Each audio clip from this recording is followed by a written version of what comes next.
मुझे इतनी आज़ादी हो कि मैं तुम्हारी कैद में रह सकूं। नमस्कार, धन निरंकार। मैं श्वेता वर्मा आज आप जी के सामने स्वतंत्रता दिवस पर सतगुरु बाबा हरदेव सिंह जी महाराज के विचार आप जी के सामने रखूंगी। सतगुरु बाबा हरदेव सिंह जी महाराज ने आज़ादी का सदुपयोग करते हुए देश, समाज और मानव जाति के हित में सार्थक कार्य करने का आह्वान किया और कहा कि केवल अधिकारों की बात नहीं अपितु कर्तव्यों का भी एहसास रखना है। सतगुरुदेव हरदेव जी ने कहा कि बाबा बूटा सिंह जी से सत्य की अनुभूति करके बाबा अवतार सिंह जी ने सत्य प्रचार के अभियान की अगुवाई की तथा दृढ़ता के साथ बुलंद आवाज में सत्य संदेश को जन जन तक पहुंचाने का बीड़ा उठाया। उनके साथ ऐसे उत्साही महात्मा भी साथ आए जिन्होंने इस मुहिम को आगे बढ़ाने में योगदान दिया।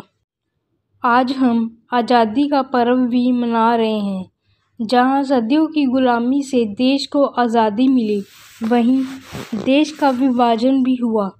विभाजन से पहले ही सत्य प्रचार की मुहिम आरंभ हो गई थी। विभाजन के बाद केवल दिल्ली ही नहीं बल्कि देश के विभिन्न प्रांतों में जाकर बसे महापुरुषों ने स्थान स्थान पर लोगों को सत्य ज्ञान से जोड़कर भ्रम भ्रांतियों से उभारा। कठिनाइयों के दौर से गुजरते हुए उन्होंने उत्साह, भोला भाव व सादगी को कायम रखा। तप त्याग के साथ संसार को सुंदर रूप देने में योगदान दिया। मुक्ति के लिए ब्रह्म ज्ञानियों का संग करने की प्रेरणा दी। अज्ञानता के भ्रम बंधनों से निजात दिलाने का प्रयास किया।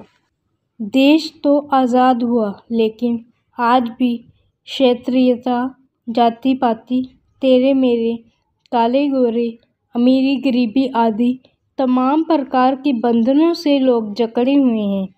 इन बंधनों से जिन्हें मुक्ति मिल जाती है, उनका जीवन सार्थक हो जाता है। आज़ादी और अधिकार की बात होती है।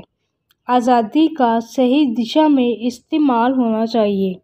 अधिकारों के साथ जो उत्तरदायित्व है, उनका भी एहसास रहे। हमें महापुरुषों का दर्जा मिला है।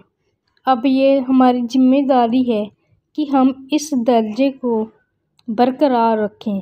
अगर इस पहलू की अनदेखी की जा रही है तो हम फिर बंधनों में ही हैं। सबसे विशाल है परमात्मा। इससे नाता जोड़कर ही मोक्ष की प्राप्ति के हकदार हो सकते हैं।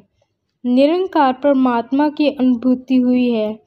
इससे जुड़े रहने पर जहाँ मुक्ति मिलती है, वहाँ इसके बंधन में रहना भी ज़रूरी है। इसे ही जीवन का आधार बनाना है। अगर हम बंधन में नहीं रहेंगे तो कभी भी मुक्ति के हकदार नहीं हो सकते। इसी संदर्भ में कहा गया है कि मुझे इतनी आज़ादी हो कि मैं तुम्हारी कैद में रह सकूं। इतना आज़ाद ना हो जाऊं कि मुझे सतगुरु निरंकार का भय ही ना रहे। इसलिए यह अधीनता बहुत ज़रूरी है। धन निरंकार जी।